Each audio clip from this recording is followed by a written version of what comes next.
Hello everyone, I'm Saeed and I'm back after winter vacations, and today onward we are going to start new series of lectures and going to start from chapter 1 lesson 1, and we will cover the whole chapter in few lectures, and we'll definitely have some past paper practice as well. Straight away going to start this video.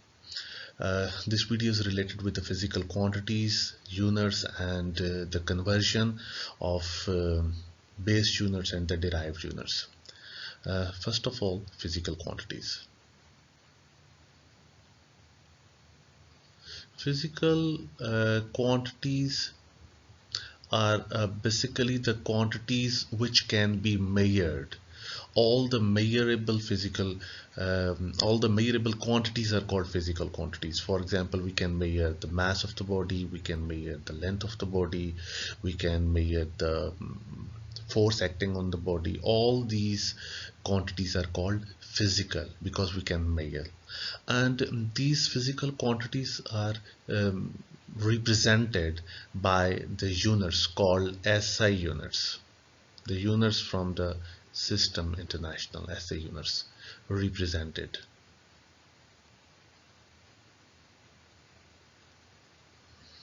So the physical quantities have two types. The first one is called base physical quantities, and the derived physical quantities. Base means independent. Independent means not made by the other quantities, and derived mean dependent. Dependent means made by the base physical quantities. Here we have the list of these base physical quantities: length, mass, time, temperature,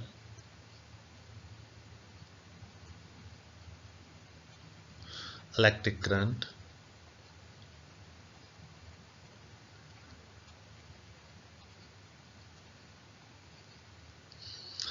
amount of substance, amount of substance, light intensity.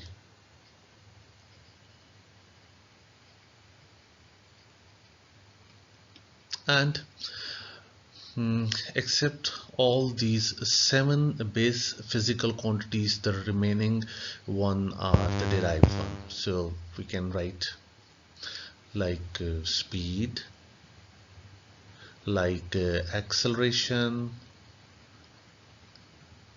force, uh, work done, power, mm, energy, momentum, etc. So all these base and derived physical quantities are represented by the SI units. For example, these are represented by the base units, like the base units, and these are represented by the derived units. So these SI units are divided into base and derived units. This is derived unit. So length is meter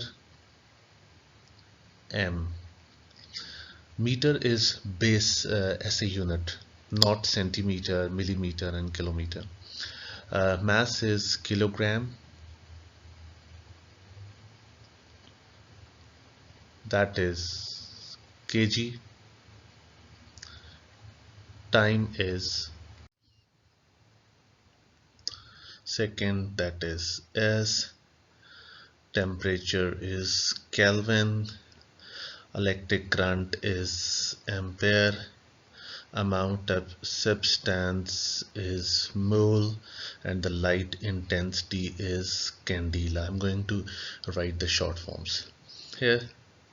The derived unit for the speed is meter per second. You may write it as acceleration is meter per second square, force is Newton, work done is joule, watt is the unit for power, energy joule, and the momentum is Newton second. Now I'm going to have some practice formulas and relations to get the relationship between the base and derived physical quantities with their units. For example, if we have a relation number one, v is equal to d by t, the relation for the speed, the units are meter for the distance and second for the time, so its unit is meter per second. It's like this one. Number two, acceleration is v minus u by t, so the units are meter per second for the speed, for the velocity, and this time is second, so the unit is meter per second square for the acceleration. Look at here, only those physical quantities are subtracted having the same units. It means v and u must have same units, that's why they are going to subtract. And if physical quantities are going to add with each other, then they must have the same units as well. For example, you can add mass with mass, you cannot add mass with the length. So v and u are going to subtract the final and the initial velocities. They must have same units, that is meter per second. So number 3 is the important one. F is equal to ma. The units are kg for mass and meter per second square for acceleration, which is equal to Newton. So look at here, this kg is base unit, this meter is base unit, second is base units, and this Newton is derived unit. So the combination of the base units is going to make a derived unit. Moving forward for some other relations like W is equal to FD, and the units are for the Newton,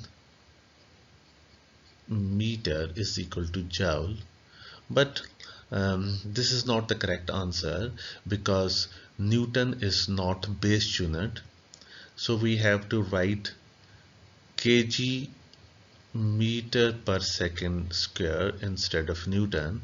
So this meter is here, that's why joule is kg meter square over second square. So joule is always kg meter square per second square. If you have some other formula for the joule like the kinetic energy or the potential energy, you can have the same answer. Look at here, kinetic energy is, you know, that it's a half mv square. So the units is joule. There is no unit for the numeric constants. This 1 by 2 is a numeric constant having no unit. Not all the constants are unitless, only the numeric constants are unitless, means the constants having some number. For the mass it's kg, and for the velocity is meter per second, but this is square, so meter square second square, same.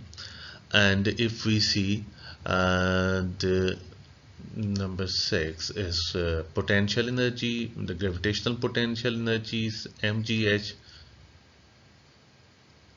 The units are joule must be equal with kg, meter per second square is the unit for the acceleration due to gravity, and height is meter, so the answer is kg meter square per second square. For some other relation, number 7, say we have momentum, that is mv. The units are kg meter per second is the unit for the momentum. For the moments, the relation is R into F, so the units are Newton meter. This Newton meter is not equal to joule, so you are not allowed to write the unit of moments is equal to joule, so we always write it as Newton meter, not the joule. Number 9, suppose we have an other relation like heat capacity or specific heat capacity, that is Q is equal to Cm delta theta, then C is equal to Q over M delta theta. Now going to write the units. This Q is the heat energy. For all energies the unit is joule. This is kg and Kelvin, but joule is not base, so we may write it as Newton meter over kg Kelvin, and this Newton can be written as kg meter per second square for this Newton only. And here we have this M and kg Kelvin, so the answer is kg meter square over second square kg Kelvin.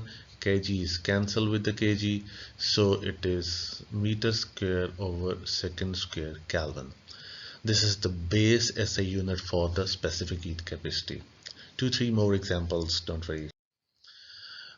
Number 10, very simple one. Current I is equal to Q by T. Here this Q is not heat, this is the charge. The rate of flow of charge is called current. And Q is equal to IT. Here I and T both are the base physical quantities. So the units are ampere for the current and second for the time, and for charge it's coulomb. So coulomb is equal to ampere second. This is important as well. And number 11 is voltage. V is equal to W by Q. So if we write the units, then it is equal to work done, which is equal to joule, and for the charge it's coulomb. But joule is Newton meter and coulomb is ampere second. For this Newton we write it as kg meter per second square from F is equal to ma. This m is written here and as, so the final form is kg meter square over s cube ampere. This is the base as the unit for the voltage. And thank you very much. After this is the first lecture of chapter number 1, and in a couple of days I will upload the second lecture, inshallah. Thank you very much and good luck.